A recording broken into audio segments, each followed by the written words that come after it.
Hi Paige, Jared here, and I want to just provide a little bit of feedback following your lesson in EDU 525, your active grammar lesson.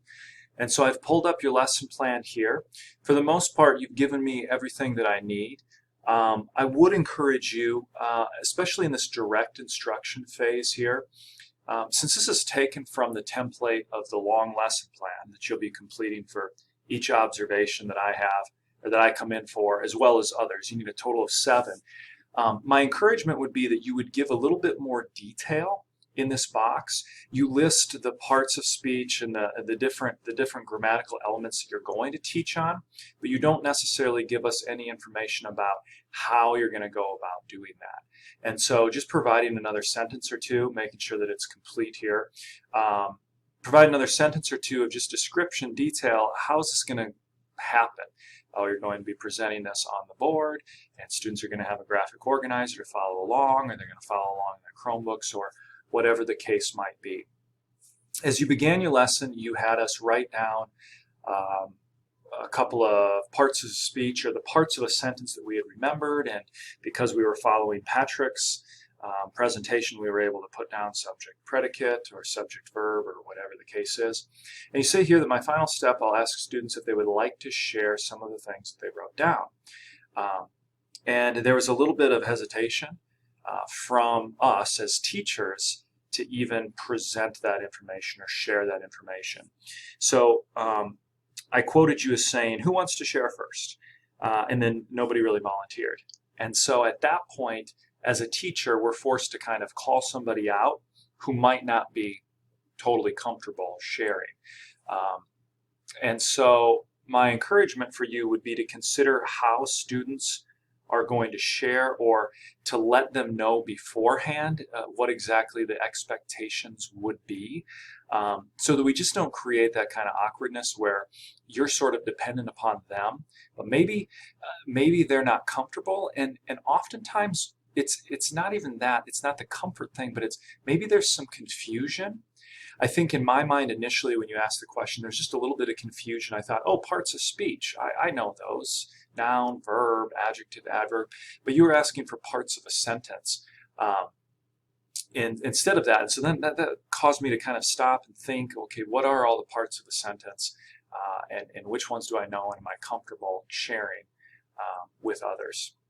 So one thing to consider there, as we move down in the direct instruction, I mentioned this just a moment ago, but I would consider some sort of graphic organizer. When I was timing this, I started a timer at the beginning of your lesson, and the first section, the anticipatory set, took about 3 minutes. So at 3 minutes, you began direct instruction and you ended it at 8:30. So what's that? 3, 4, 5, 6, 7, 8, 5.5 minutes. And you were going through and you were directly instructing all of these different things. And there's a lot of content there. Clause, independent clause, dependent clause, subordinating conjunction, phrase, noun phrase, verb phrase, prepositional phrase, all of those.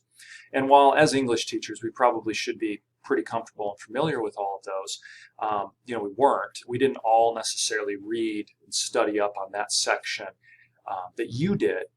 And so I would really encourage you to give students something so that they're able to kind of take down some notes, guide them through this process a little bit, because then you're going to ask us a little bit later on to use this.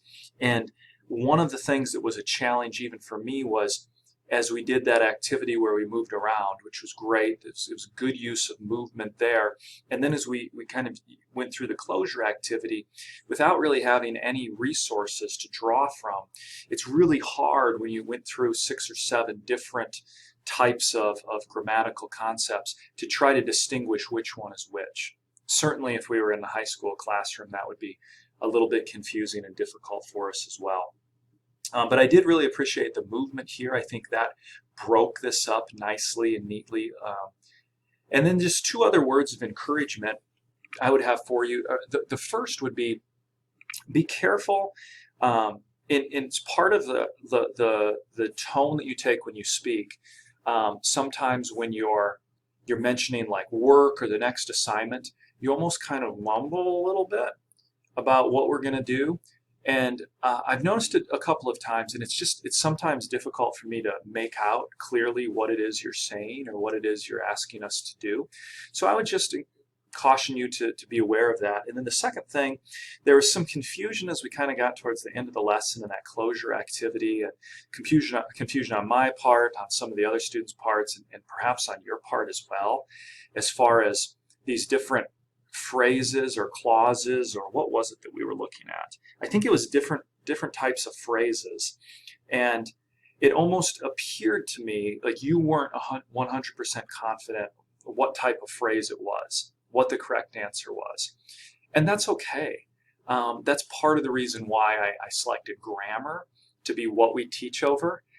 We tend to be a lot more confident as English majors when it comes to reading literature, even reading informational text or writing or vocabulary. When it comes to grammar, it's something we've had very little experience teaching. And so I just encourage you to admit if there's a point in time where you don't know. And I've done that on occasion in front of students. I've done that in front of principals during evaluations. And it shows a signal of strength. And certainly you want to be prepared, but there are always going to be circumstances and there are always going to be questions where you're not necessarily 100% prepared to answer those. And rather than guessing or sort of making some sort of vague response, or I don't know, sometimes I've probably even said things that were incorrect just in the moment. I've learned that the better process is probably to say, hey, that's a great question. You know what? I'm not very confident that I can give you the right answer at this point. Why don't we Google it at the end of class and try to work through that together? And so that would just be some encouragement that I would give to you. All in all, the lesson went pretty well. It flowed smoothly.